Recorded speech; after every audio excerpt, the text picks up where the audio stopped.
ভাইয়া মানে অভিনয় করবেন বা এরকম কি ছোটবেলা থেকে একটা প্ল্যানিং বা এরকম কিছু? একদমই না। ছোটবেলায় অভিনয়ের ধারে কাছেও আসলে যাইনি কখনো। এটা আসলে যখন আমি ইন্টারমিডিয়েট পরীক্ষা দেই, এইচএসসি পরীক্ষা দেই, তখন আমি আমার এক বন্ধুর জন্য অপেক্ষা করছিলাম বেলি রোডে, গাইড হাউসের সামনে। তো তার আসতে দেরি হচ্ছে। তো তখন তো আর মোবাইল-টোবাইল ছিল না যে খোঁজ নেয়া। তো তখন দেখলাম যে নাটক হচ্ছে। আচ্ছা। তো গাইড হাউসে নাটক হচ্ছে কোর্ট মার্শাল থিয়েটার আর্টের। তো তখন আমি 30 টাকা টিকিট কেটে নাটক দেখতে ঢুকে যাই এবং শো শেষে আমি কাঁদতে কাঁদতে হল থেকে বেরিয়ে আসি। তখন আমি একটু পলিটিক্সের সাথে একটু জড়িত হতে চাচ্ছিলাম। আচ্ছা। এরকম একটা বিষয় ছিল আমার মধ্যে। তো তখন এই শো দেখে বেরিয়ে আসার পর আমার কাছে মনে হলো যে না, আমার জায়গা বোধহয় এইটাই, মঞ্চেই।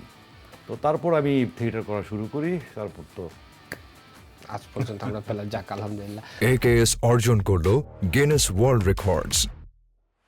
AKS আচ্ছা, যেটা বেলি রোডের কথা বললেন, ওখানে বন্ধুর জন্য ওই সময় দাঁড়ায় থাকা বেলি রোডে আমার মনে হয় না বন্ধুর জন্য দাঁড়ায় থাকে। নর্মালি বেলি রোডের যে এলাকাটা মানে 90s কিডস যারা, তারা নর্মালি বান্ধবীর জন্যই দাঁড়ায়। না, ব্যাপারটা তা ছিল না। আমার এক সিনিয়র বন্ধু ছিল, বড় ভাই বন্ধু রিজভি ভাই, তার জন্যই অপেক্ষা করছিলাম আসলে সেখানে। এই যে ব্রাজিল নিয়ে যে অন্য দল, আমি নাম বললাম না, বুঝে নেওয়ার চেষ্টা করেন, হ্যাঁ, ওরা যে একটার পর একটা জিনিস নিয়ে এই বছরটাই মানে একটু বেশি করতেছে। কারণ লাস্ট ইয়ার যখন তারা ওয়ার্ল্ড কাপ পেলো 36 বছর পরে এসে, এতদিন কিন্তু এই গান ছিল না। এখন তাদের গানের টিউন চেঞ্জ হয়ে গেছে। তো এইটাকে কিভাবে দেখেন?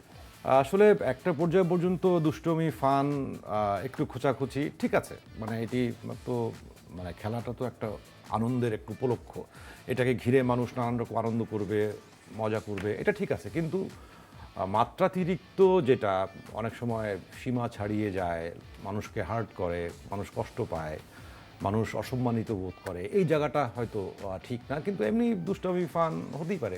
আর আপনি এটা মনে হয় না যে ধরেন যে একটা পজিশনে চিন্তা করেন যে ব্রাজিল এই পর্যন্ত যতগুলো ওয়ার্ল্ড কাপ পেয়েছে, হ্যাঁ, তারপরে আরো 2-3টা দলের পরে এসে আর্জেন্টিনা। তো আমার কথা হচ্ছে কি ভাই, 1 এর সাথে 2-3 কম্পিটিশন করবে, তুমি 4-5 এর থেকে কেন 1 এর সাথে কম্পিটিশন করো? এখন এটা তো মানে হয় কি, খালি কলসি বাজে বেশি। এক্স্যাক্টলি। তো সবচেয়ে বেশি বিশ্বকাপ 5 স্টার। হ্যাঁ। For more updates, subscribe to our YouTube channel and click on the bell icon. Follow us on Facebook and Instagram. Download T-Sports app to enjoy exciting games and highlights. Visit tsports.com.